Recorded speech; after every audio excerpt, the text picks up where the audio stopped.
അധ്യായം 8.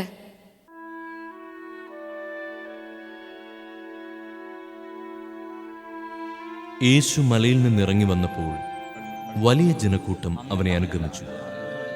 അപ്പോൾ ഒരു കുഷ്ഠരോഗി അടുത്തുവന്ന് താണു വണങ്ങി പറഞ്ഞു, കർത്താവേ, അങ്ങേക്ക് മനസ്സുണ്ടെങ്കിൽ എന്നെ ശുദ്ധനാക്കാൻ കഴിയും. യേശു കൈനീട്ടി അവനെ സ്പർശിച്ചുകൊണ്ട് അരുളി ചെയ്തു, എനിക്കും മനസ്സുണ്ട്, നിനക്ക് ശുദ്ധി വരട്ടെ. തൽക്ഷണം കുഷ്ഠം മാറി അവന് ശുദ്ധി വന്നു. യേശു അവനോട് പറഞ്ഞു, നീ ഇത് ആരോടും പറയരുത്. പോയി നിന്നെ തന്നെ പുരോഹിതന് കാണിച്ചു കൊടുക്കുകയും മോശ കൽപ്പിച്ചിട്ടുള്ള കാഴ്ച ജനത്തിൻ്റെ സാക്ഷ്യത്തിനായി സമർപ്പിക്കുകയും ചെയ്യുക. യേശു കഫർനാമിൽ പ്രവേശിച്ചപ്പോൾ ഒരു ശതാധിപൻ അവന്റെ അടുക്കൽ വന്ന് യാചിച്ചു, കർത്താവേ, എന്റെ ഭൃത്യൻ തളർവാദം പിടിപെട്ട് കഠിന വേദന അനുഭവിച്ച് വീട്ടിൽ കിടക്കുന്നു. യേശു അവനോട് പറഞ്ഞു, ഞാൻ വന്ന് അവനെ സുഖപ്പെടുത്താം. അപ്പോൾ ശതാധിപൻ പ്രതിവചിച്ചു, കർത്താവേ, നീ എന്റെ ഭവനത്തിൽ പ്രവേശിക്കാൻ ഞാൻ യോഗ്യനല്ല. നീ ഒരു വാക്കുച്ചരിച്ചാൽ മാത്രം മതി, എന്റെ ഭൃത്യൻ സുഖപ്പെടും. ഞാനും അധികാരത്തിന് കീഴ്പ്പെട്ടവനാണ്. എന്റെ കീഴിലും പടയാളികളുണ്ട്. ഒരുവനോട് പോകുക എന്ന് പറയുമ്പോൾ അവൻ പോകുന്നു, അപരനോട് വരിക എന്ന് പറയുമ്പോൾ അവൻ വരുന്നു. എന്റെ ദാസനോട് ഇത് ചെയ്യുക എന്ന് പറയുമ്പോൾ അവൻ അത് ചെയ്യുന്നു.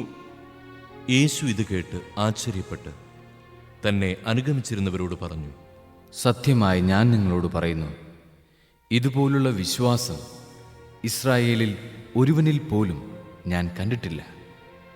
വീണ്ടും ഞാൻ നിങ്ങളോട് പറയുന്നു, കിഴക്കുനിന്നും പടിഞ്ഞാറ് നിന്നും നിരവധി ആളുകൾ വന്ന് അബ്രാഹത്തിനോടും ഇസഹാക്കിനോടും യാക്കോബിനോടും കൂടെ സ്വർഗരാജ്യത്തിൽ വിരുന്നിനിരിക്കും. രാജ്യത്തിൻ്റെ മക്കളാകട്ടെ പുറത്തുള്ള അന്ധകാരത്തിലേക്ക് എറിയപ്പെടും. അവിടെ വിലാപവും പല്ലുകടിയുമായിരിക്കും. യേശു ശതാധിപനോട് പറഞ്ഞു, പോയിക്കൊള്ളുക, നീ വിശ്വസിച്ചതുപോലെ നിനക്ക് ഭവിക്കട്ടെ. ആ സമയത്തു തന്നെ ഭൃത്യൻ സുഖം പ്രാപിച്ചു. യേശു പത്രോസിന്റെ വീട്ടിലെത്തിയപ്പോൾ അവന്റെ അമ്മായിയമ്മ പനി പിടിച്ചു കിടക്കുന്നത് കണ്ടു. അവൻ അവളുടെ കയ്യിൽ സ്പർശിച്ചു. പനി അവളെ വിട്ടുമാറി. അവൾ എഴുന്നേറ്റ് അവനെ ശുശ്രൂഷിച്ചു. സായാഹ്നമായപ്പോൾ അനേകം പിശാചുബാധിതരെ അവർ അവന്റെ അടുത്ത് കൊണ്ടുവന്നു. അവൻ അശുദ്ധാത്മാക്കളെ വചനം കൊണ്ട് പുറത്താക്കുകയും എല്ലാ രോഗികളെയും സുഖപ്പെടുത്തുകയും ചെയ്തു. അവൻ നമ്മുടെ ബലഹീനതകൾ ഏറ്റെടുക്കുകയും രോഗങ്ങൾ വഹിക്കുകയും ചെയ്തുവെന്ന് യേശയ്യാ പ്രവചിച്ചത് അങ്ങനെ നിറവേറി. തന്റെ ചുറ്റും പുരുഷാരം കൂടുന്നത് കണ്ടപ്പോൾ മറുകരയ്ക്ക് പോകാൻ യേശു കൽപ്പിച്ചു. ഒരു നിയമജ്ഞൻ അവനെ സമീപിച്ചു പറഞ്ഞു, ഗുരു, നീ പോകുന്നിടത്തെല്ലാം ഞാൻ നിന്നെ അനുഗമിക്കും. യേശു പറഞ്ഞു, കുറുനരികൾക്ക് മാളങ്ങളും ആകാശപ്പറവകൾക്ക് കൂടുകളുമുണ്ട്, എന്നാൽ മനുഷ്യപുത്രന് തലചായ്ക്കാൻ ഇടമില്ല. ശിഷ്യന്മാരിൽ മറ്റൊരുവൻ അവനോട് പറഞ്ഞു, കർത്താവേ, പോയി എന്റെ പിതാവിനെ സംസ്കരിച്ചിട്ട് വരാൻ എന്നെ അനുവദിക്കണമേ. യേശു പറഞ്ഞു, നീ എന്നെ അനുഗമിക്കുക. മരിച്ചവർ തങ്ങളുടെ മരിച്ചവരെ സംസ്കരിക്കട്ടെ. യേശു തോണിയിൽ കയറിയപ്പോൾ ശിഷ്യന്മാർ അവനെ അനുഗമിച്ചു. കടലിൽ ഉഗ്രമായ കൊടുങ്കാറ്റുണ്ടായി.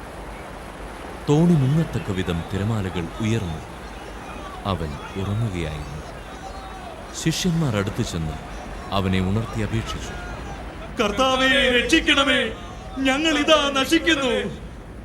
അവൻ പറഞ്ഞു, അല്പവിശ്വാസികളെ, നിങ്ങൾ എന്തിന് ഭയപ്പെടുന്നു? അവൻ എഴുന്നേറ്റ് കാറ്റിനെയും കടലിനെയും ശാസിച്ചു. വലിയ ശാന്തതയുണ്ടായി. അവർ ആശ്ചര്യപ്പെട്ടു പറഞ്ഞു, ഇവൻ ആര്? കാറ്റും കടലും പോലും ഇവനെ അനുസരിക്കുന്നുവല്ലോ. യേശു മറുകരെ ഗദറായരുടെ ദേശത്തെത്തിയപ്പോൾ ശവക്കല്ലറകളിൽ നിന്ന് ഇറങ്ങിവന്ന് 2 പിശാചുബാധിതർ അവനെ കണ്ടുമുട്ടി. ആർക്കും ആ വഴി സഞ്ചരിക്കാൻ സാധിക്കാത്ത വിധം അവർ അപകടകാരികളായിരുന്നു. അവർ അട്ടഹസിച്ചു പറഞ്ഞു,